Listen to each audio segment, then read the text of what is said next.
তো গান বাজনা শোনা কি ইসলামে জায়েজ আছে? কোরআনে কারিমে আল্লাহ তাআলা ইরশাদ ফরমান, ওয়া মিনান নাসি মান ইয়াশতারি লাহওয়াল হাদিস লিয়ুদিল্লা আন সাবিলিল্লাহ বিগাইরি ইলমি ওয়া ইয়াত্তাখিযুহা হুজওয়া উলাইকা লাহুম আযাবুম মুহিন।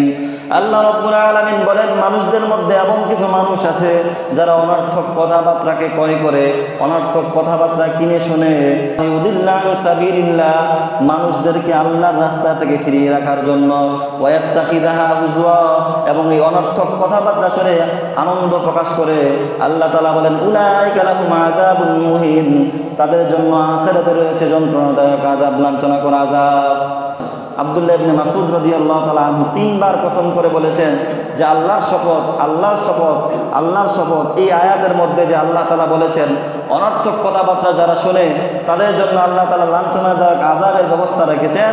সেই অনর্থক কথা দ্বারা উদ্দেশ্য হলো গান বাজনা। যারা দুনিয়ার মধ্যে গান বাজনা শোনে, ঢোল তবলার আওয়াজ যারা শোনে, তাদের জন্য আল্লাহ রাব্বুল আলামিন কাল কিয়ামতে লাঞ্ছনাকর আযাবের ব্যবস্থা রেখেছেন। জোরে বলেন নাউযুবিল্লাহ। গান শুনতে শুনতে এক পর্যায়ে এমন হয় তাদের অন্তরের মধ্যে নেফাকি চলে আসে, মুনাফিকি চলে আসে, এবং তাদের কাছে নামাজ রোজা এগুলো আর ভালো লাগে না। তাদের অন্তরটাকে আল্লাহ তাআলা শক্ত করে দেন। জোরে বলেন নাউযুবিল্লাহ।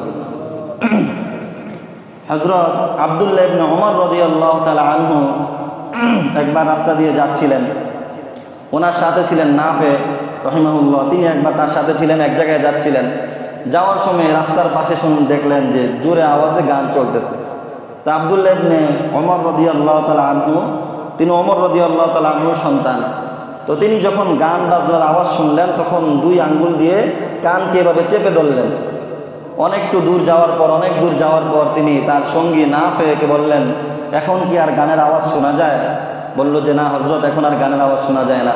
তখন আব্দুল্লাহ ইবনে ওমর রাদিয়াল্লাহু তাআলা আনহু কান থেকে আঙ্গুল বের করলেন আর বললেন, নাফে, আমি একবার, হযরত আব্দুল্লাহ ইবনে ওমর রাদিয়াল্লাহু তাআলা আনহু বলতেছেন যে আমি একবার রাসূলুল্লাহ সাল্লাল্লাহু আলাইহি ওয়াসাল্লামের সাথে এক সফরে যাচ্ছিলাম। পথিমধ্যে আল্লাহর নবী সাল্লাল্লাহু আলাইহি ওয়াসাল্লাম কানের মধ্যে এভাবে আঙ্গুল দিয়ে রেখেছিলেন। কেন? রাস্তার পাশে গান হচ্ছিল, বাদ্যযন্ত্র বাজানো হচ্ছিল। রাসূল পাক সাল্লাল্লাহু আলাইহি ওয়াসাল্লাম যখন সেই জায়গাটা অতিক্রম করলেন তখন কান থেকে আঙ্গুল বের করলেন। এই জন্য আমিও গান শোনার কারণে রাস্তাঘাটে গান শুনতেছিলাম, রাসূল পাক সাল্লাল্লাহু আলাইহি ওয়াসাল্লামের সেই সুন্নাহকে আমি অনুসরণ করেছি। বলেন সুবহানাল্লাহ। এই জন্য গান বাদ্য আমরা শুনবো না।